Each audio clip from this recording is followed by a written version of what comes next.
sucursales en todo el país. Con el respaldo y la experiencia de ACE Nacional y el Sanatorio Finoquieto, Medife se posiciona, a través de una amplia oferta de planes de salud con gran flexibilidad, como una compañía que se adapta a las necesidades individuales, familiares y empresariales. Con un equipo motivado y orientado a resultados que disfruta lo que hace. Medife es una empresa innovadora, creativa e integrada que cuida y mejora la salud de las personas. Mediante la innovación constante a través de la incorporación de nuevas tecnologías como CamDoctor, una plataforma propia de telemedicina desarrollada en conjunto con Google. La visión de Medife contempla brindar cobertura de excelencia en servicios de salud con alcance nacional, con un servicio diferencial y producto de calidad, impulsada por un fuerte compromiso hacia la comunidad. Estas son algunas de las compañías que han confiado la salud de su personal a Medife. Por eso hoy, más de 300.000 asociados pueden decir: Medife está conmigo.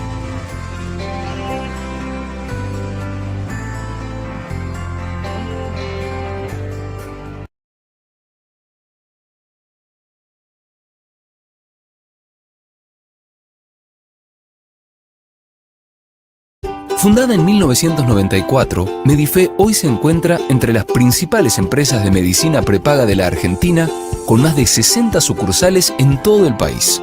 Con el respaldo y la experiencia de ACE Nacional y el Sanatorio Finoquieto, Medife se posiciona, a través de una amplia oferta de planes de salud con gran flexibilidad, como una compañía que se adapta a las necesidades individuales, familiares y empresariales. Con un equipo motivado y orientado a resultados que disfruta lo que hace. Medife es una empresa innovadora, creativa e integrada que cuida y mejora la salud de las personas. Mediante la innovación constante a través de la incorporación de nuevas tecnologías como CamDoctor, una plataforma propia de telemedicina desarrollada en conjunto con Google. La visión de Medife contempla brindar cobertura de excelencia en servicios de salud con alcance nacional, con un servicio diferencial y producto de calidad, impulsada por un fuerte compromiso hacia la comunidad. Estas son algunas de las compañías que han confiado la salud de su personal a Medife. Por eso hoy, más de 300.000 asociados pueden decir: Medife está conmigo.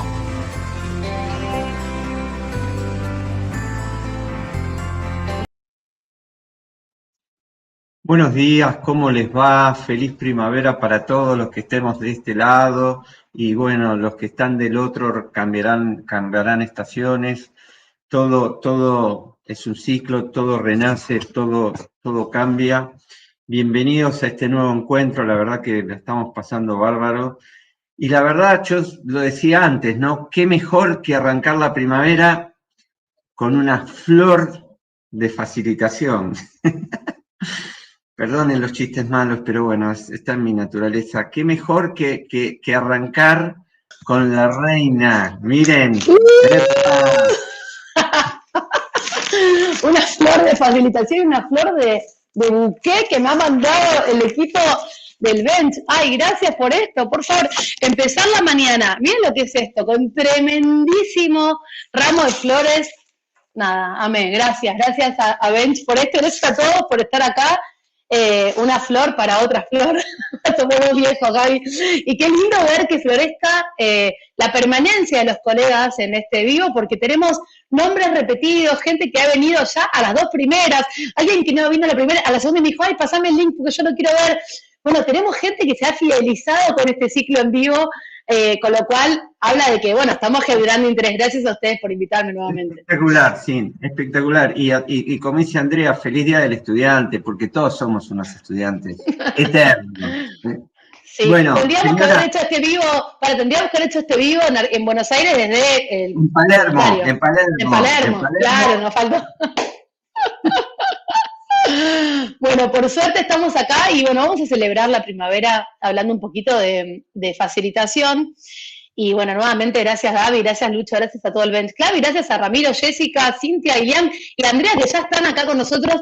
Me gustaría ver quién más anda por ahí y bueno, vamos a hablar hoy sobre un tema que es re interesante, que tiene que ver no solamente con la facilitación, sino con el entrenamiento y cómo las neurociencias se han insertado en nuestras facilitaciones para darnos una muy buena data de cómo generar espacios y experiencias de aprendizaje más poderosas. Hoy vamos a hablar sobre el training from the back of the room, que es un enfoque, una forma de interpretar y entender nuestras intervenciones.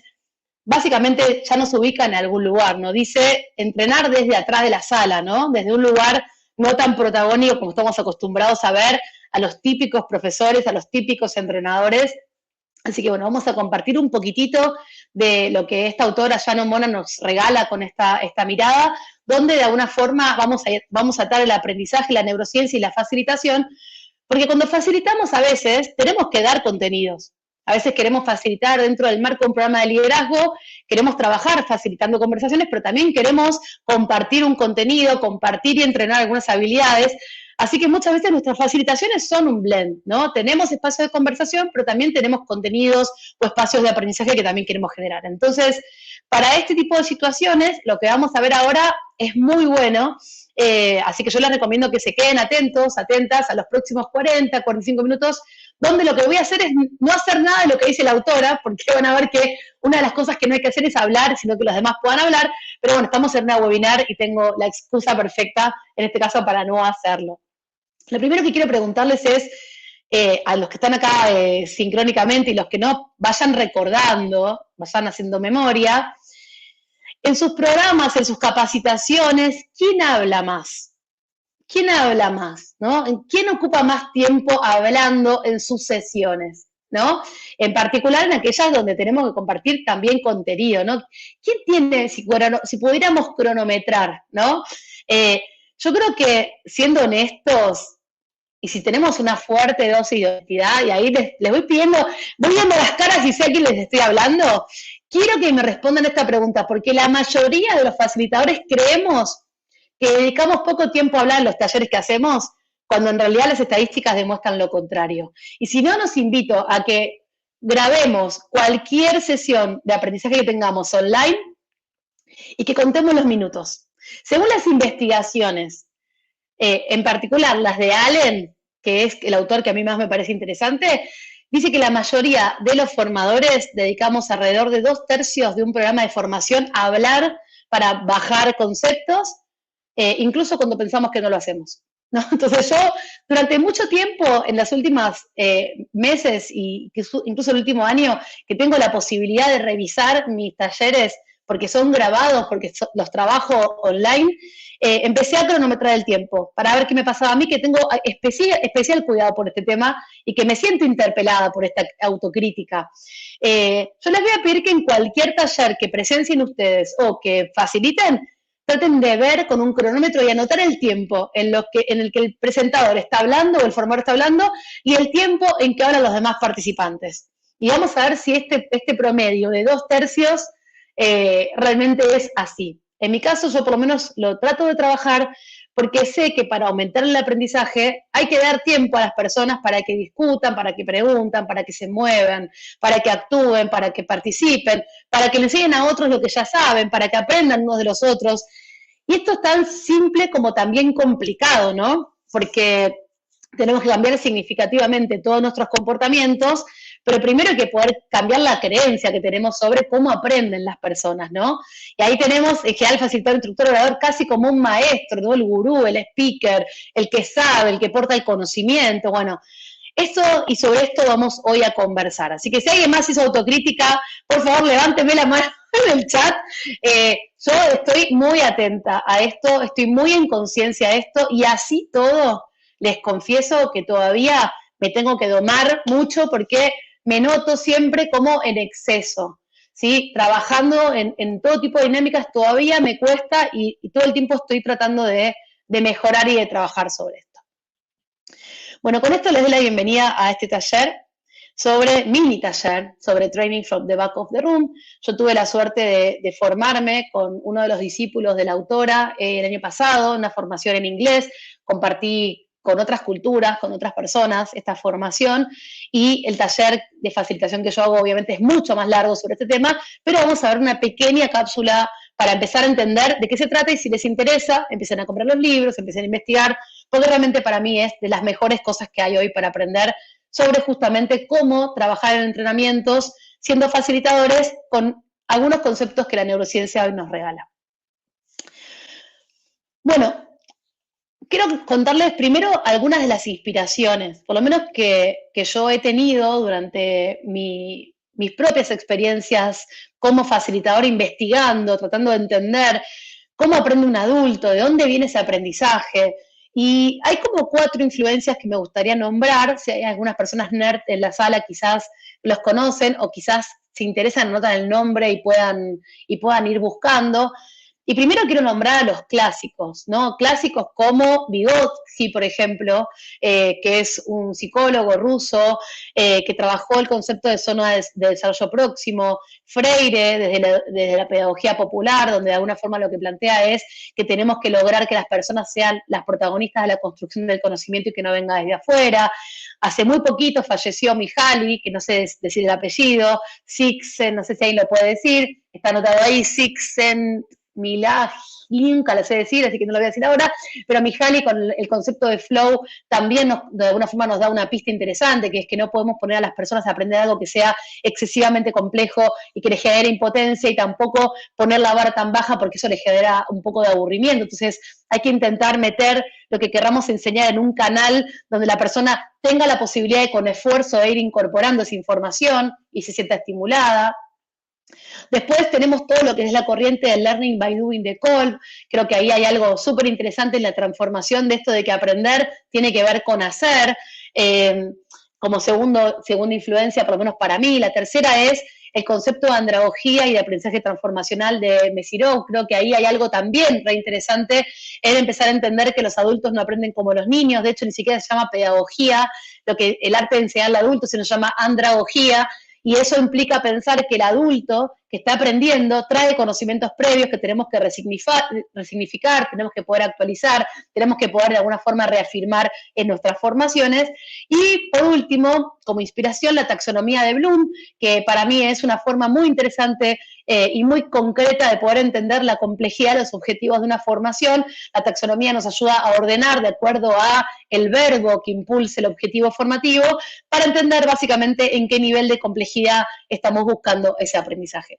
Hice una brevísima, me demoré 3 minutos, de mis propias influencias. Me gustaría leer si alguno de ustedes, yo estoy viendo el chat acá, tiene alguna influencia que tenga que ver con su propia exploración respecto de cómo aprendemos los adultos o cómo diseñar sus formaciones en términos más conceptuales. Bueno, para mí son en particular estas 4 grandes influencias, así que se las dejo como pista si es que están buscando información para que puedan adentrarse en alguna o en todas ellas, por supuesto. Y bueno, la influencia de la que vamos a hablar hoy es de la de Sharon Bowman. Ella todavía es una persona activa, es una profesional que está para mí en su mejor momento en su carrera. Ha desarrollado el training from the back of the room, tanto en lo presencial y ahora en lo virtual. Es una persona muy profunda en cuanto a su mirada sobre el aprendizaje humano, así que yo les recomiendo mucho que puedan empezar a explorar, y además su material está muy abierto a ser accesible, así que bueno, quienes estén realmente interesadas en esto, empiecen a buscar sobre ella porque ahí está, ahí pusieron el link, perfecto, bowperson.com, perfecto, gracias Bench por todo lo que nos dan. Bueno, y creo que en principio nuestro desafío cuando diseñamos una facilitación que incluye una formación o un training de contenido, que de vuelta es como muy habitual que en nuestras sesiones tengamos que trabajar contenidos y contextos, tiene que ver con esto. Un segundo. Chicos, cuando uno facilita muchas horas, miren cómo queda. Bueno, va de vuelta.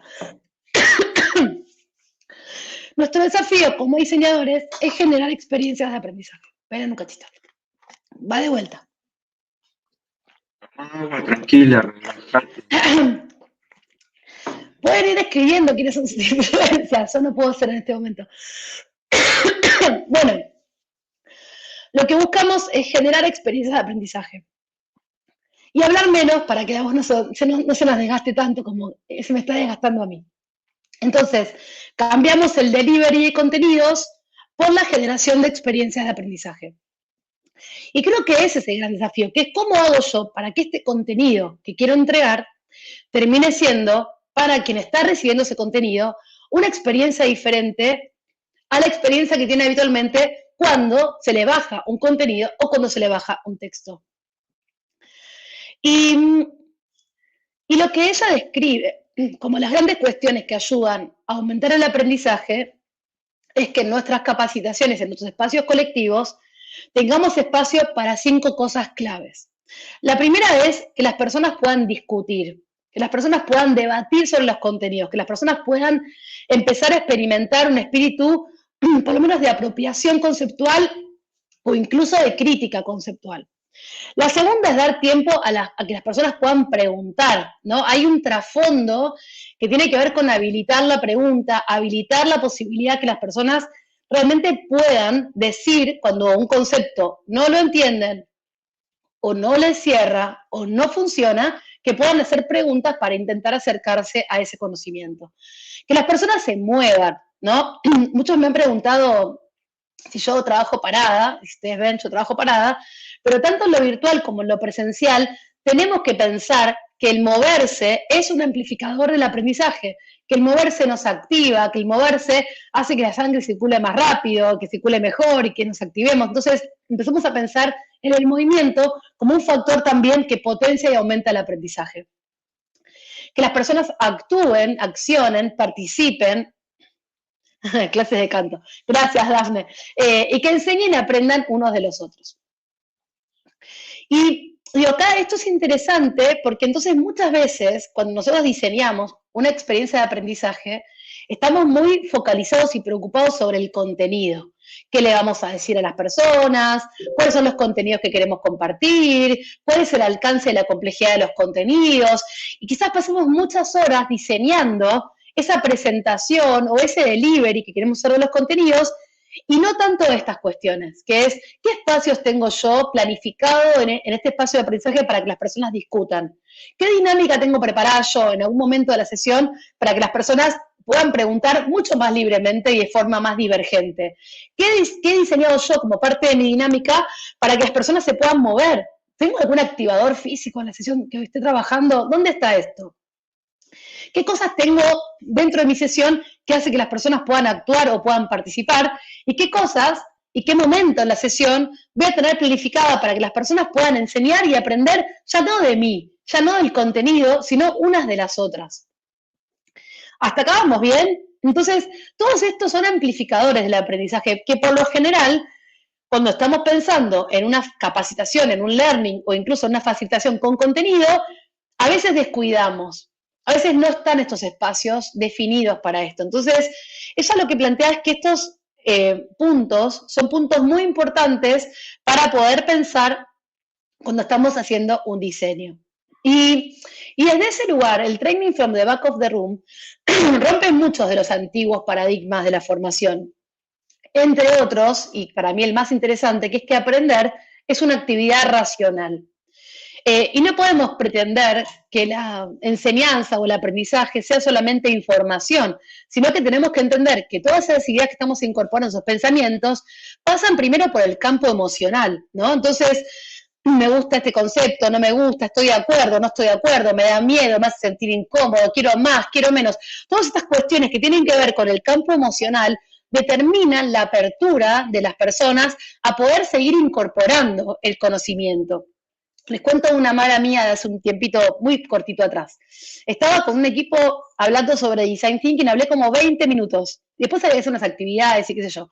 Pero hablé durante 20 minutos con mucho entusiasmo sobre las oportunidades de usar la metodología, que porque era genial, era un equipo de HR además, que estaban haciendo una transformación ágil. Entonces, realmente me copé hablando sobre esto y cuando corté para interactuar después de 20 minutos, la gente estaba totalmente en silencio. Había un silencio de esos que a uno le para los pelos cuando facilita, que decís, algo que me mandé, ¿no? Les pregunté si tenían dudas y nadie me decía nada, tipo, no, todo bien. Y yo dije, no, esto no, o sea, algo no está pasando acá. Entonces sostuvo el silencio hasta que una persona logró, después de unos 3 minutos, decir que cuando empezó a escucharme se desconectó, que automáticamente pensó que eso en esa empresa era imposible, ¿no? Que eso en esa empresa no podía pasar. Entonces, el filtro emocional fue tan fuerte, esa persona que dejó de escuchar, se bloqueó, o sea, todo lo demás, me dijo, no escuché nada de lo que dijiste, me quedé pensando, ¿por qué nosotros acá no lo podemos hacer? Estaría buenísimo, pero esta chica no sabe ni dónde trabajamos, ¿no? Empezaron a haber otras cuestiones dando vuelta. No sé si les ha pasado esto alguna vez, pero cuando sucedió que esta persona habló, otra persona empezó a hablar sobre lo mismo, ¿no? Que le pasó algo parecido, que en realidad lo vio como utópico, lo vio como, nada, por un lado le dio impotencia, porque, nada, porque siente que no se va. Yo ahí me empecé a pensar justamente en cómo yo hice en esos 20 minutos para no darme cuenta que tenía que llegar a un corte de alguna forma para que las personas discutan sobre este concepto, sobre la aplicabilidad de este concepto, antes de avanzar. Y el debrief que se dio de ese momento fue tan poderoso que pudimos discutir sobre cuáles son las condiciones para poder implementar una metodología así, y tuve que volver a hablar unos minutos más para recuperar la información que se había perdido, porque quienes estaban aprendiendo simplemente habían bloqueado, habían cerrado la puerta a poder seguir incorporando conceptos, escuchándolos por una cuestión emocional. Bueno, Robert Silverstein es un autor que él describe en un libro que se llama The Celebration of the Neurons, que es un título bastante interesante, que la emoción y la atención, ambas cosas, son los principales procesos que nuestro cuerpo y cerebro utiliza en los esfuerzos para sobrevivir y prosperar. Él pone ejemplos de, por ejemplo, qué pasa si estás en un campamento y te aparece un oso, cosas que en Argentina no pasan, pero que en otros países puede pasar, y que el cerebro usa constantemente las emociones y la atención para determinar qué es importante y qué no es importante. Y que este filtro, este mecanismo, hace que podamos justamente centrarnos en las cosas que nos parecen importantes, mientras que podemos controlar o ignorar aquellas cosas que nos parecen no importantes o irrelevantes. Entonces, en algunas formaciones nos resistimos psicológicamente, entre comillas, y no estamos disponibles cuando justamente lo que nosotros registramos es que lo que está pasando del otro lado es algo que no es aplicable, o nos hace sentir incómodos, o que nos hace sentir poco inteligentes, o... Entonces, es importante pensar cómo hago yo para que quien esté en ese espacio no se sienta subestimado, no se sienta incómodo, pero en particular que sienta que ese contenido, que ese contexto lo va a ayudar a reflexionar sobre su propio sentido de posibilidad. Les cuento esta historia personal porque, de vuelta, yo trabajo mucho con el Training from the Back of the Room, y cuando me pasó, automáticamente hice un mala mía, hice un mea culpa, dije, acá me mandé esto es mi fuck up del día, porque tendría que haber justamente permitido en los primeros 3 o 4 minutos una primera apertura donde poder justamente discutir el primer concepto y ver qué pasaba ahí del otro lado. Si les ha pasado alguna vez algo así como lo que estoy contando, pueden escribir ahí en el chat y contarme sus experiencias, porque en definitiva, de lo que se trata el Training from the Back of the Room es de un aprendizaje respetuoso con el cerebro. Así lo llama la autora, y me parece súper interesante esto de, como estamos hablando hoy, del concepto de respeto en todas las dimensiones, ¿no? Respeto por la diversidad, respeto por el ecosistema, respeto por la sustentabilidad, respeto también por nuestro cerebro, en el sentido de que nosotros, y en particular la neurociencia cognitiva, es un campo que ha empezado a entender que el cerebro tiene ciertas formas de adoptar la información que tenemos que poder conocer para poder sacar provecho. Y la primera es que el cerebro ama aprender. Cuando yo leí esto, a mí me generó un flash total, y que este amor por el aprendizaje que tiene nuestro cerebro humano es independiente de la edad de la persona, de la cultura, de la raza, del género, o sea, es independiente de cualquier otra variable. El cerebro es una máquina pensante, es una máquina ágil, le encanta lo nuevo, se nutre de lo que estimula, ¿no? Y justamente el cerebro y su razón de ser genética es el aprendizaje. O sea, el cerebro es una herramienta de aprendizaje. Entonces, siempre hay nuevas cosas que el cerebro puede explorar, aprender, dar sentido, experimentar. Y no existe la posibilidad en particular de que el cerebro no esté atento justamente a aprender.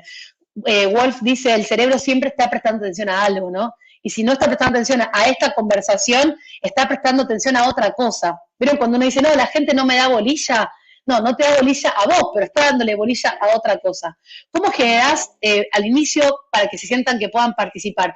Está buenísimo generar preguntas. Pues yo creo que ahí por eso este tema está vinculado con la facilitación.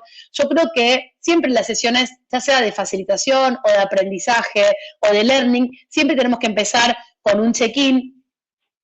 Hay que empezar con un check-in claramente sobre esto y hay que intentar dosificar los primeros conceptos y ver la reacción y el impacto que tienen estos conceptos, ¿no? Como que ahora vamos a ver que Shannon tiene un mapa, que ahora vamos a ver que se llama el 4C Map, que es el mapa de diseño, pero que el concepto inicial tiene que estar en un segundo momento y no en un primer momento como hice yo. Así que ahora, Daphne, dame un ratito, vamos a ver dónde va el concepto para que no pase esto que les conté que me pasó a mí. Alguien se animó, porque hiciste el silencio vos, claro, pues yo pregunté simplemente qué les parecía el concepto, pero lo pregunté a mi criterio bastante tarde, ¿no? Porque ya había pasado otra cosa. Y otro concepto interesante es que el cerebro humano no puede no aprender. Digo, y esto es otra cosa que también es muy interesante, ¿no? El cerebro no puede no aprender, el cerebro tiene la capacidad de, si no está atento a lo que está pasando, se repliega y crea en su mundo interior otra cosa. Pero no es que ahí está sentado ahí, me colgué, ¿no? Esa famosa cosa, me colgué y no estoy prestando atención. Sí, estoy haciendo otro proceso, no es que el cerebro se bloquea, el cerebro sigue activo. Entonces, es importante pensar cómo hago para convocar en el aquí y en el ahora, el espacio formativo, a que las personas estén con toda su capacidad de aprendizaje puesta al servicio de lo que estamos queriendo aprender o trabajar juntos. Por eso es como re interesante el de entender lo que las neurociencias nos dicen, ¿no? Y también es bueno aprender y entender cuáles son los antagonistas del cerebro. Los antagonistas serían esas cosas que justamente bloquean o detienen el curso de ese aprendizaje, esas cosas que interfieren en el proceso de aprendizaje. Por ejemplo, voy a nombrar solamente 4. El primero es facilitadores egocéntricos o defensivos. No sé si alguna vez les pasó de tener un facilitador o un profesor que sea totalmente egocéntrico, que hable todo el tiempo desde el yo, porque yo, ¿no? Esa cosa de, bueno, eso por lo general, o que se defienda, ¿no? De los conceptos. Cuando alguien hace una pregunta, que sea como una actitud defensiva. Bueno, este es uno de los bloqueadores o los antagonistas del aprendizaje, ¿no? Tener un facilitador que solamente hable de sí mismo, de sus logros, de su ombligo, es una de las cosas, dentro de todas las cosas que pueden obstaculizar el aprendizaje, esta es una de ellas. Hay que mantener al ego a un costado, ¿no? De la sala de capacitación, y más si estamos al frente del aula. Lo segundo es no tener conexión con las necesidades de las personas participantes. Digamos, que las personas sientan que eso no tiene ningún tipo de conexión con nuestra realidad, ¿no? Y una de las frases es como la que yo les compartí antes, que la gente entienda que nosotros estamos dando un concepto que ya recontra se hizo. Ojo, los que damos programas de liderazgo. O sea, acá hay algo muy, por ejemplo, muy típico de cuando uno va a un programa de liderazgo, ¿no? Que ya pasamos por 40 en nuestra carrera, de repente nos ponen a otro, vamos a ir a otro proceso de formación en liderazgo. Bueno, quizás el facilitador, el profesor, que da estos temas, que son temas tan trabajados, y vuelve a dar un tema que se dio el año pasado, porque ni siquiera se enteró o no preguntó de qué se trataba el programa que había pasado el año pasado las personas que estaban trabajando ahí. Bueno, esto es algo que también genera mucho antagonismo a la hora de pensar en el aprendizaje, porque las personas sienten que ese facilitador o ese profesor no entiende básicamente que ya lo vieron o no entiende que ese concepto no tiene nada que ver con su realidad, por lo tanto se desconectan del aprendizaje. Otra de los factores es la clase magistral con poca estimulación sensorial, ¿no? Alguien que abre el micrófono y se pone a hablar. No hay imágenes, no hay actividades, no hay que escribir nada, no hay que compartir conocimientos, simplemente es alguien que se pone a hablar en un coso plano, sin ningún tipo de matices, ¿no? Y la última son las formaciones aburridas, básicamente cuando el recurso se reitera una y otra vez. Usamos una dinámica donde estamos 10 minutos con un concepto, 5 minutos con preguntas, otros 10 minutos con un concepto, 5 minutos con preguntas, y no hay un cambio de switch, no hay un cambio de energía, no hay un cambio de dinámica. Bueno, también eso suele ser algo aburrido, ya sea por la falta de dinámicas o ya sea por la falta justamente de variedad de estímulos que requiere el cerebro para aprender. ¿Cuáles otros conocen? ¿Qué cosas a ustedes les baja básicamente el interés y cosas que sienten que interfieren en el proceso de aprendizaje? A mí hay una, no sé, que no está acá escrita, pero que me interfiere mucho, que es cuando el profesor o facilitador tiene una muletilla. ¿no? Y hay una que es, se entiende, se entiende. Y hay gente que la dice y la dice, y vos decís, cada vez que dice se entiende, yo por dentro digo, no, otra vez no la digas. Bueno, por ejemplo, la muletilla, a mí en particular, me interfiere muchísimo en el proceso de aprendizaje. Bueno, si tienen algún otro, no sé si hay alguien más todavía en este vivo florido de primavera, que pueda compartirnos cuáles son los antagonistas que hacen que ustedes sientan que su proceso de aprendizaje se va interfiriendo. Escriban ahí a ver si encontramos y cosechamos algunos más. En este caso hablamos del facilitador centrado en sí mismo, egocéntrico y defensivo, en justamente la falta de diseño centrado en las personas, no tener en cuenta realmente qué necesidades disparan en las personas los programas que estamos trabajando, clases magistrales o masterclass que realmente tienen muy poca estimulación sensorial y formaciones en loop aburridas. Yo ya agregué la mía, que serían las muletillas, a ver si hay algo más que pueda salir. Y como vimos recién, el aprendizaje tiene lugar cuando justamente la atención está guiada por el interés, la emoción y el significado que le proveemos a ese espacio colectivo. Kane, McClintock y Klimek son quienes dicen esto. El desafío intelectual que a veces plantean los participantes. Bien ahí, Sergio, me gusta, arrancar todos estresados y no hay un cambio de switch en el grupo. Claro, o sea, salimos de una... Hay una muy buena ahí, que está tirando Benz, que es cuando salimos de una reunión, nos metemos a una formación, en particular online, que no hay nada que cambie la dinámica, ¿no? O sea, 5 minutos para parar la pelota, hacer un check-in y refrescarnos. El desafío intelectual que a veces plantean los participantes y es un challenge, ¿eh? Es un challenge. La ansiedad del facilitador de dar conocimiento muchas veces es un bloqueador. Totalmente, esto de querer dar mucho, mucho, mucho y no pensar en el concepto más simple y más poderoso para que las personas puedan trabajarlo, ¿no? El diseño del espacio. ¿Cómo haces para eliminar la muletilla? Es una buena pregunta. Es así. Yo creo que en principio es ser consciente y ver cuál es, ¿no? Si la muletilla es...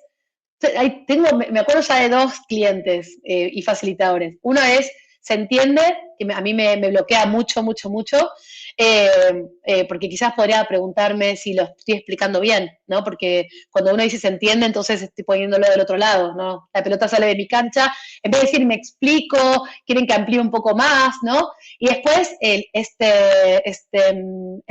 gente que lo tiene muy, muy marcado, y entonces cada vez que piensa y dice, sí, lo que tenía con frase sí, bueno, nada, se trabajan en principio teniendo conciencia, ¿no? De que son un obstáculo, tratando de interpretar, pidiendo mucho feedback a nuestros espacios. Yo creo que nosotros como profesores facilitadores tenemos que animarnos a pedir feedback sobre estas cuestiones. ¿Qué fue lo que más te obstaculizó a aprender? Y seguramente si hay una muletilla, alguien me lo va a decir. Verse, mirarse. Hoy tenemos la posibilidad de ver nuestras formaciones, las que son online. Anímense a mirar los videos.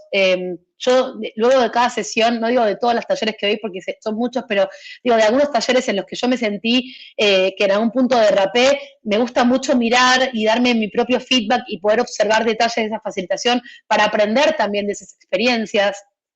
Hoy tenemos ese privilegio que cuando yo arranqué hace 23 años no teníamos, ¿no? Que es poder vernos en vivo de forma asincrónica y poder tener como una mirada más autocrítica. El diseño del espacio. Otra cosa que bloquea es la sobredimensión de los contenidos, ¿no? Querer dar mucho, mucho, mucho, mucho contenido y ir rápido, pero no porque uno habla rápido, porque yo soy un ejemplo de quien habla muy rápido, sino porque no damos el tiempo a la digestión del concepto. El concepto se encaja como si fuéramos a meter, ¿no? Por otro lado, la habituación, es decir, todo lo que es repetitivo y rutinario, hace que el cerebro preste cada vez menos atención. Por eso está bueno diseñar pensando en todos los estímulos que le puedo poner a un espacio. Yo sé que para quien está delante del aula, en este caso detrás del aula según Shannon, pero de quien está facilitando o siendo profesor, es más complejo este diseño, pero realmente sabemos que es una contra a la hora de pensar en cómo el cerebro se posiciona frente al aprendizaje, esto de que la atención va bajando y va bajando mucho. Si una experiencia es repetitiva, dice Waffle, entonces, en particular las mismas imágenes, los mismos sonidos, los mismos movimientos, el mismo entorno, el cerebro normalmente se acostumbra tanto al estímulo que lo ignora, ¿no? Justo ayer hicimos en mi programa de estructuras liberadoras, yo siempre abro los primeros 15 minutos de la sesión a un espacio que se llama la previa, donde cualquier persona que participa como alumno, entre comillas, del programa, viene y puede ofrecerse para facilitar, ¿no? Y justo nos tocó una colega que además es belga, que está viviendo en Ecuador, y ella nos compartió una dinámica muy interesante, donde ella lo que le pide a las personas es que conecten con un sonido y puedan describir qué es lo que escuchan en el aula, ¿no? Y es re interesante ese pequeño acto que es que ves, que estás escuchando, que estás tocando, ¿no? Pero en el que estás escuchando, por ejemplo, es una actividad muy chiquitita, que cada uno describa qué es lo que escucha. Si uno cierra los ojos en el mismo salón de clase, podemos estar escuchando cosas distintas. Uno escucha el aire acondicionado que suena, otro escucha un pajarito que hay en la ventana, otro escucha el ruido de la tiza cuando escribimos. Bueno, qué interesante esto de pensar en la diversidad y los matices que hay en la percepción y aprovechar esto, ¿no? Si siempre pongo la misma imagen del banco de imágenes, ¿no? ¿Cómo nos aburrimos de ver las imágenes prediseñadas del PowerPoint, ¿no? El señor con la naricita, o sea, empecemos a usar otras imágenes, otros diseños, porque realmente cuando uno empieza a ver esa foto del banco de imagen que representa al líder, que están todos así, todos juntos, ya la recontra conocemos, no nos genera nada esa imagen, no aporta el valor emotivo que tiene una imagen que nos estimula. Entonces, el cerebro empieza a ignorar estos estímulos. Verte es duro, pero realmente suma, como los actores que les cuesta. Sí, a mí en particular no me es duro, sí en algún punto empiezo a pensar en cuántas oportunidades tengo y me da un poquito de ansiedad, ¿no? Esto de decir, bueno, me gustaría mejorar esto, me gustaría mejorar lo otro. Entonces, de repente tengo que también regular la cantidad de cambios que quiero yo para mi propio proceso de aprendizaje, ¿no? Porque también hay algo interesante en la dosificación de la mejora. Fatal, pasar slides uno atrás del otro como asumiendo o que te falta tiempo o que no es interesante detenerse ahí totalmente. Digo, creo que hay algo ahí de eso, de la sobredimensión, de la seguridad o de la falsa seguridad de que teniendo el contenido en un slide está garantizado que la gente lo va a incorporar, ¿no? O que sirve para algo, básicamente no sirve absolutamente para nada. En este caso, por ejemplo, mis slides son básicamente un relleno para darme a mí una guía de lo que tengo que hablar, ¿no? Pero solamente eso. Ahora, sí sabemos que las emociones, como dijimos antes, juegan un papel importante. Entonces, preguntarnos cómo conectamos emocionalmente, ¿no? Y pensando básicamente que tanto verbal como no verbalmente, racional, emocionalmente, física, intuitivamente, todo pasa al mismo tiempo cuando aprendemos. No es que uno puede distinguir el aprendizaje separando lo verbal de lo racional, lo emocional, todo eso va junto, por eso tenemos que de alguna forma lograr, para que nuestra formación sea respetuosa del cerebro, como plantea Shannon, es poder utilizar básicamente 5 elementos en nuestras formaciones. Una experiencia emocional positiva, que la gente se sienta bien. Digo, esto, hay alguien que me va a escuchar y que va a recordar esto.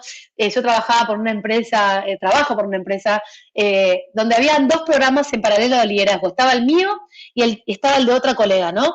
Y la gente de mis programas de formación salía súper feliz, contenta, celebrábamos, terminábamos brindando. Y en otro programa la gente salía llorando y angustiada, ¿no? Esa profesional decía que para ella aprender tenía que ser un proceso que duela, ¿no? Un proceso difícil, duro. Yo creo, y la teoría de Shannon también, que el aprendizaje tiene que ser una experiencia que nos dé alegría, que nos dé felicidad, que nos dé bienestar, ¿no? Esto de que estar frente a la posibilidad de evolucionar, de aprender, de incorporar una idea, tiene que ser un motivo realmente de felicidad. Entonces, lograr que nuestras formaciones tengan espacios emocionalmente positivos, para mí es clave para que el cerebro quiera aprender de una forma saludable, tener esta estimulación que provea novedad, que nos provea elementos nuevos, gastarme y pensar con qué lo voy a diseñar. Hoy tenemos Genially, que estamos acá en la presentación, miren qué linda que es la presentación, tenemos Canvas, tenemos la posibilidad de diseñar solo con imágenes sin contenido. Empecemos a buscar la novedad, porque en la novedad también hay algo que genera atracción hacia el contenido. La variación y opciones de instrucción, no nos quedemos con una sola dinámica y hagámosla siempre. Busquemos, hoy tenemos, ya saben, las estructuras liberadoras, hay un montón de dinámicas por todos lados. Uno pone en Google dinámicas y se van a encontrar con un montón de dinámicas. Está mi podcast donde yo también ahí subo algunas dinámicas. Esta semana subí una dinámica muy sencilla que se llama la galleta de la fortuna, por ejemplo, que es una dinámica súper linda, por ejemplo, para este contexto de aprendizaje, donde compartimos un concepto, después le distribuimos a cada persona una galleta de la fortuna física, le pedimos que la abra y después podemos preguntarnos qué deseo le escribiríamos a este equipo respecto al aprendizaje en este concepto. Digo, hay muchas cosas muy lindas para hacer. Hay una que yo hice de adolescente cuando trabajaba en la escuela de líderes, que la vi hace poquito en un reel de Instagram evolucionada en África, pero que es una muy conocida, donde lo que hacemos es preguntarnos quiénes son los, como check-in, quiénes son los protagonistas de este espacio de aprendizaje, y hay una caja y la gente tiene que mirar adentro de la caja a ver quién es el protagonista o qué es el protagonista de este espacio, y abajo en el fondo de la caja hay un espejo, ¿no? Bueno, ese tipo de recursos, que son recursos lindos, que son recursos profundos, y después preguntarnos por qué nosotros somos protagonistas de este espacio, me parece que es súper interesante también como dinámicas. El cuarto elemento es la participación activa y la colaboración. Si no hay participación, el cerebro se deprime, el aprendizaje se va para otro lado, no nos va a dar más bolilla y va a tener razón. Y pensar en entornos de aprendizaje informales, ¿sí? La cosa de la academia, incluso. Yo ahora trabajo como profesora en la Universidad Torcuato Di Tella, el programa de Agilidad de Recursos Humanos. Mi programa es cero académico. Digo, tiene un montón de contenidos, pero el mood, el estilo es informal, ¿no? Buscar en esa informalidad un entorno más descontracturado donde las personas sientan interés de participar y de estar. Y básicamente,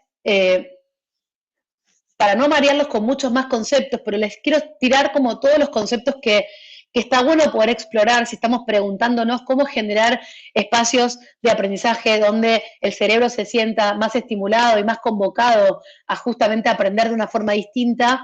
Tiene que ver con todo el marco del Accelerated Learning. No sé si conocen el aprendizaje acelerado como concepto, como marco conceptual. Hay un handbook que es del 2000, o sea, son teorías muy nuevas. Piensen que hablamos de Vygotsky, que es del principio del siglo, de Freire, que es de los 60. Bueno, estas teorías de Shannon y de aprendizaje acelerado son del 2000, 2005, 2010, de los 90, pero son cosas muy nuevas, porque el cerebro se está descubriendo ahora en su capacidad, ¿no? La neurociencia es una disciplina muy nueva. Y Wisconsin lo que plantea como principios básicos es que el aprendizaje acelerado se basa en entender que implica tanto el cuerpo como la mente, ¿no? Aprendemos desde lo físico, aprendemos con nuestras manos, aprendemos con nuestros pelos, aprendemos con nuestras piernas, aprendemos con todo, ¿no? Que aprender básicamente es un acto de creación y no de consumo de información, ¿no? Este concepto consumista, de que la gente viene a ver qué concepto voy a dar, hay que sacarlo del aula.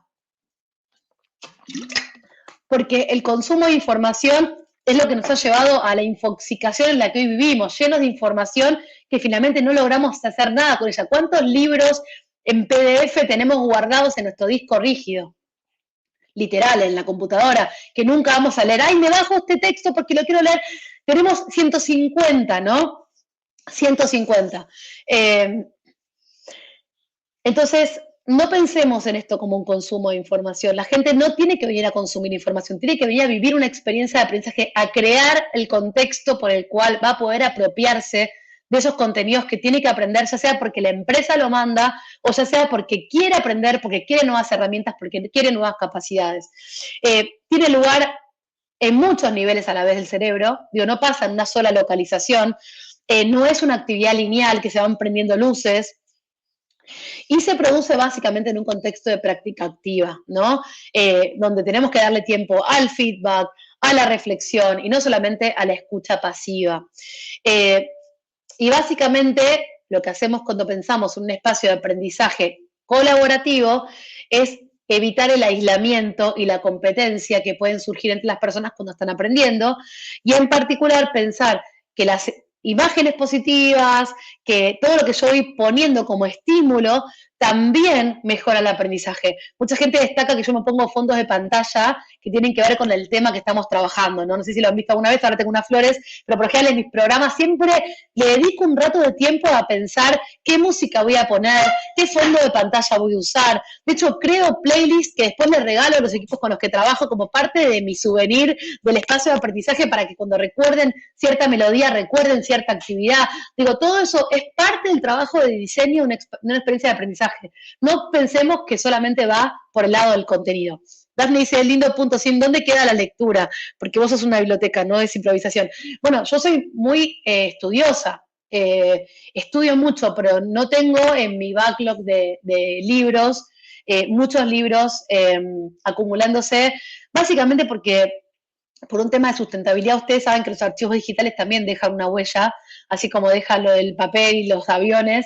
Entonces, acumular información digital tampoco es sustentable para el medio ambiente. Entonces, hay que leer lo que nos estimula y hay que tirar al tacho lo que no se va a utilizar claramente también. Bien, nosotros en esta teoría trabajamos con un mapa de diseño muy sencillo. Por eso quería compartir con ustedes el training from the back of the room, aunque sea en un nivel muy inicial. Si se quedan con las ganas, me contactan. El año que viene vamos a hacer un programa sobre esto seguramente. Si no quieren ver un programa, pueden investigar en las redes, hay mucha información también. Pero lo que ella plantea, en términos de memotécnicos como el 4C Map o las 4C, es que es una forma de mapear el diseño de una formación o cuando un facilitador tiene que formar, que utiliza estos 4 pasos. Primero, la primera C es generar conexión, la segunda C es bajar los conceptos o crear los conceptos o trabajar los conceptos, la tercera C es la práctica concreta o el concrete practice, y la 4 es las conclusiones. Y en este mapeo, básicamente, lo que vamos a ver es que lo que vamos a buscar en la primera C, en la C de conexiones, es lo que yo no hice cuando les conté la historia de este equipo de recursos humanos que estábamos viendo Design Thinking, que es preguntarnos qué sabe la persona sobre el tema, ¿no? ¿Qué trae la persona sobre el tema? Tratar de conectar a las personas con lo que ya saben o con lo que ya creen o con lo que ya sienten sobre aquello que vamos a trabajar, establecer conexiones con lo que van a aprender, con lo que deseen aprender, con las otras personas que están en el espacio colectivo e incluso con nosotros mismos, lograr que las personas conecten con nosotros, también es parte de la primera C. Entonces, es el comienzo y la apertura que conecta a las personas con lo que saben, con lo que les interesa, con lo que desean saber, con otras personas, con ellos mismos, con nosotros. Este es el primer momento que deberíamos tener todos, según esta teoría, en nuestras formaciones. Un espacio de conexión, pero no hablamos solamente de un check-in. El check-in se queda cortito, ¿sí? El check-in está bien porque conecta a las personas, pero también tenemos que abrir a una conexión inicial con el concepto. ¿Qué trae la gente como background? ¿Qué es lo que realmente sabe, no? El segundo concepto es justamente el C2, que es conceptos, ¿no? Y ya es la parte básicamente tradicional de la instrucción, de la conferencia, de la presentación, el momento en el que vamos a conceptualizar. La etapa de conceptos ayuda, en principio, que las personas que ya vienen conectadas con ellas mismas, con el tema, con otras personas, asimilen la nueva información en forma multisensorial. Y acá es donde vamos a buscar pensar estímulos donde las personas tengan que escucharnos, cosas que tengan que ver, cosas que tengan que discutir, cosas que tengan que escribir, cosas que tengan que reflexionar, cosas que tengan que imaginar, cosas que tengan que debatir. Bueno, acá lo que nos preguntamos como tronco de nuestra propia concepción del diseño es ¿qué necesita saber al respecto? ¿No? Así como en el C1 nos preguntamos qué es lo que sabe, en el C2 es qué es lo que necesita saber, ¿no? Y cuando pensamos en lo que necesita saber, estamos hablando siempre del mínimo viable conceptual, ¿no? Si necesita saber 10 cosas, bueno, ¿cuáles son las cosas básicas que no podrían faltar en esta primera etapa de formación para que las personas puedan aprender eso que yo les quiero enseñar, ¿no? En el tercer C, que es el concretar las prácticas o las prácticas concretas, es justamente un repaso activo que sigue a lo que se llama la bajada conceptual, ¿no? Esto de compartir el concepto tiene un siguiente momento, que es el momento práctico, digamos. El momento práctico es un momento donde lo que logramos y lo que vamos a intentar hacer es que las personas practiquen la habilidad activamente utilizando esa nueva información para algo, ya sea para tomar una decisión, para revisar activamente lo que han aprendido, para enseñarle a otras personas. Acá tenemos lo que se llama el teach back, ¿no? Que es tratar de enseñarle a otra persona, que otra persona me enseñe a mí. Entonces la pregunta sería justamente, ¿puedo hacerlo yo mismo, por mí misma, esto que me están pidiendo conceptualmente, o enseñárselo a otra persona? O sea, ponemos a prueba la práctica. Y quiero acá aclarar que no hablamos del famoso role-playing, ¿no? Role-playing no es la única forma de practicar un concepto, sino que podemos pedirle a la gente que haga cosas mucho más interesantes, ¿no? Diseñar un mapa conceptual, que que la gente pueda pensar en soluciones a un problema similar y ver cómo se aplica. Digo, acá tenemos que tratar de entender justamente qué sería realmente para nosotros una práctica concreta en un espacio colectivo, ¿no? Y en ese sentido, pensarlo más, ahora justo terminé ayer de ver Cobra Kai, pensarlo más como un dojo, el espacio de aprendizaje, ¿no? En el dojo hay colchonetas y todas las personas colaboran para que se prueben los ejercicios, podemos cometer errores sin que sean realmente graves, es un espacio seguro de experimentación, el maestro y el aprendiz de alguna forma muestran cómo se entrena, pero luego los que practican en pares son las personas que son parte de la participación del espacio, la co-creación, los más avanzados se mezclan con los principiantes, digo, pensemos en ese sentido de alguna forma, los que más saben sobre el tema tienen la posibilidad de refinar sus técnicas, sus concepciones, van haciendo ajustes más sutiles, y las personas que están más verdes, que todavía no empezaron, van incorporando de una forma, no solamente en términos responsables individualmente, sino también en términos colectivos, cómo se puede hacer para aprender de una forma más armónica.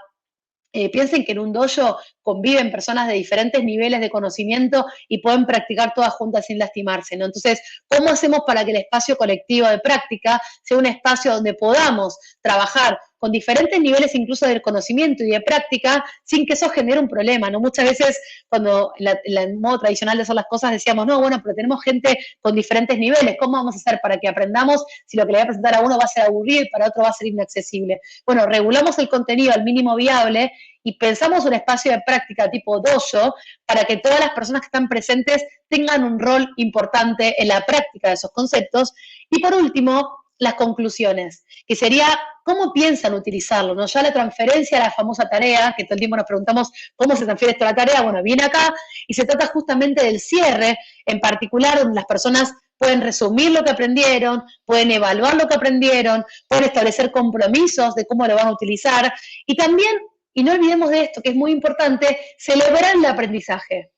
Y acá quiero hacer otro parate, porque son las cosas que yo por lo menos me planteo con mucha disciplina, que es cómo hacemos para que el espacio de aprendizaje sea un espacio de celebración.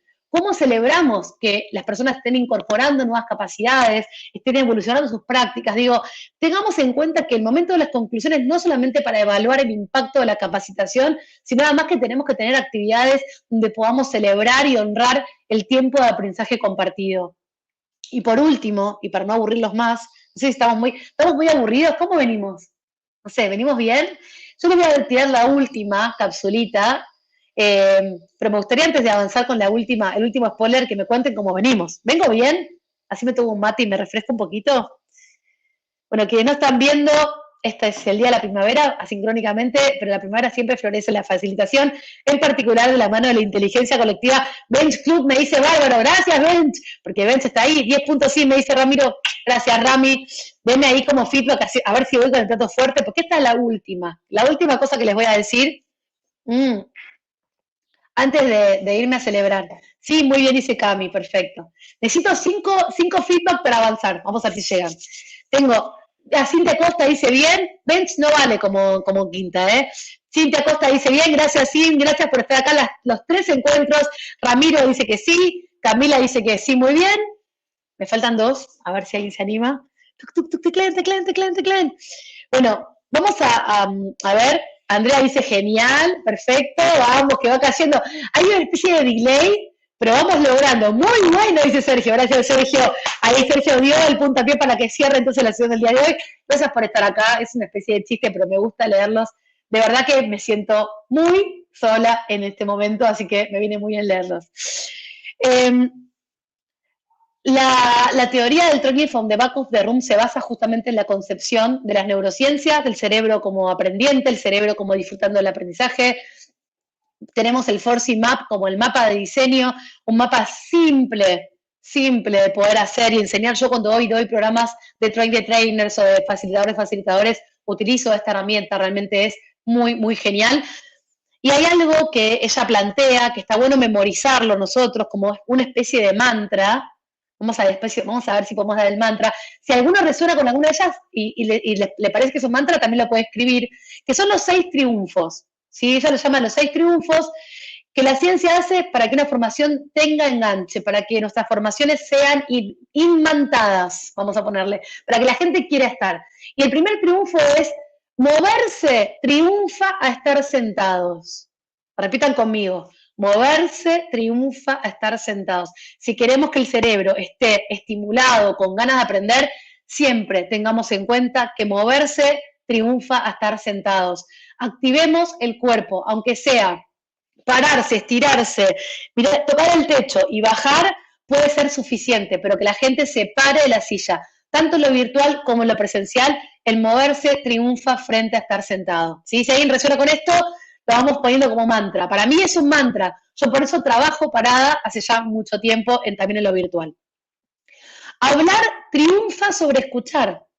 Para aprender es mejor hablar, conceptualizar, debatir, preguntar que escuchar. Eso hace que realmente podamos aprender mejor. Hablar sobre el concepto, contar lo que nos pasa, hacer preguntas, debatir, pensar y decir cómo lo aplicaría, gana simplemente escuchar al mejor conferencista del mundo. Empecemos a pensar en esto seriamente. Aunque seamos eruditos en la materia, hablar triunfa sobre escuchar. Hablar triunfa sobre escuchar. Las imágenes triunfan sobre las palabras. Una imagen vale más de 1000 palabras, lo dice la... Pero bueno, pongamos esto como un eje. El otro día estaba capacitando a una célula ágil en Honduras y la persona quería mostrar cómo habían hecho una mejora en el depósito y explicaba con 1000 palabras lo que había pasado. Y yo le dije, poné una foto en primer plano de cómo era antes y hablá sobre esa foto. El feedback que tuvo sobre esa presentación fue que la gente se vio impactada y atraída solamente por ver esa foto. Cuando vieron esa foto empezaron todos y dijeron, ¿no? Como hubo un foco muy fuerte de atención, porque las imágenes triunfan a las palabras. Las palabras se las llevan viento, las imágenes quedan impresas, son impacto. Escribir triunfa sobre leer. Cuando tomamos apuntes, ustedes lo saben, ¿no? Por eso mucha gente toma apuntes de lo que va escuchando. Eso genera que el cerebro pueda apropiarse y procesar mejor la información, mucho más que leer. Por eso la gente subraya, escribe en el costado de los libros. Bueno, hagamos que las personas en nuestras capacitaciones escriban, no que lean un texto. Si le vamos a dar un texto para que lea, les voy a dar una hoja del texto porque quiero que se enteren de qué se trata, que después escriban lo que entienden, que después hagan una lámina para compartir el concepto principal, que después de ahí saquen una formulación, que las personas escriban. Es muy importante porque eso es una de las cosas que descubrimos que aprenden, hacen que aprendamos mucho mejor. Lo corto triunfa sobre lo largo. Pastillitas pequeñas, pequeños conceptos, minados de actividades multisensoriales, son mucho mejor que 2 horas conceptuales donde simplemente me están dando toda la respuesta a la humanidad, no la voy a incorporar. Dámela dosificada, dámela pastillitas para poder aprender mejor. Lo corto triunfa a lo largo. Seamos sintéticos, seamos concretos, no le demos vuelta, vayamos al punto. No llenemos el espacio colectivo. Empiecen a decirle a sus clientes, mi formación dura 2 horas, no dura 4. No puedo seguir haciendo capacitaciones de 4 horas online. No se puede. El otro día una colega me preguntó por una persona que hacía un programa de estructuras liberadoras como el mío, que la sesión duraba 4 horas y mi cara fue de 4 horas online. No hagan esas pavadas. Tenemos que lograr simplificarle la vida a quien está aprendiendo para que su cerebro esté conectado. Y la última, lo diferente triunfa a lo conocido. Variemos los estímulos, variemos las dinámicas, preguntémosle a nuestros clientes, equipos, qué dinámicas ya hicieron, qué imágenes ya conocen, pidamos información, no tomemos una capacitación en un tema que es muy conocido por los participantes sin ver el material que se presentó antes. La única forma de lograrlo es diferenciarnos y de esa diferenciación depende que el cerebro quiera aprender. Son los mantras que les propongo que nos digamos. Moverse triunfa estar sentados, hablar triunfa escuchar, las imágenes triunfan las palabras, escribir triunfa sobre leer, corto triunfa sobre largo, diferente triunfa sobre lo conocido y la neurociencia triunfa a la intuición. Aprovechemos las cosas que hoy sabemos para hacer mejor nuestro trabajo.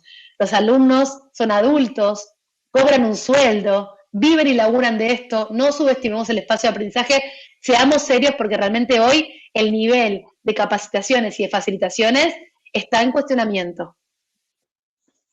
He dicho.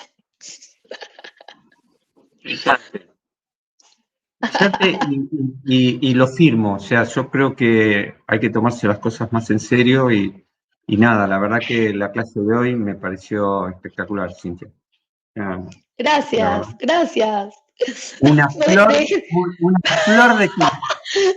pará, te dejé sin palabras, esto es muy bueno. Bueno, por eso hay que leer el libro de Gaby cuando sales, ¿no? Leer triunfa sobre escuchar. Siempre un placer escucharte y aprender de vos. Sí, gracias Lucho, gracias por las flores. Che, también, gracias por, me mandaron también unos bombones. No sé si los voy a comer, voy a pecar de comerlos, pero bueno, algunos me voy a comer también. Así que gracias también por eso, Lucho y Gaby, por la atención. Bueno, me gustaría ver cómo se van. ¿Pueden escribir ahí los que están ahí presentes todavía? ¿Alguien bancó hasta ahora? ¿Alguien Sí, se quedó hasta el totalmente. final? Sí, hay gente, Totalmente. yo no veo a nadie. Dejen de tirarse flores entre ustedes. Bueno, va una flor para Lucho. Bueno, por Se mi pone parte celosa. agradecerles, ¿Te diste cuenta que se se pone pone celosa? celoso. Sí.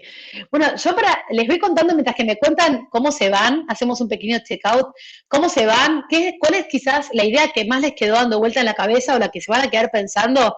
Me gustaría si pueden dejarme eso de regalo, de eso. Eh, para la semana que viene, ¿qué es lo que tenemos? Para la semana que viene tenemos algo glorioso, que es que no me van a escuchar hablar más a mí, con lo cual eso es genial, porque vamos a participar de 4 líderes que han transformado su práctica para ser también personas que facilitan. Y eso es interesante porque tiene que ver con justamente la reconversión de nuestro rol, cómo hacer para, si yo soy un líder o trabajo en recursos humanos, para posicionarme dentro de las organizaciones de trabajo, dentro de un rol de lo que es la facilitación.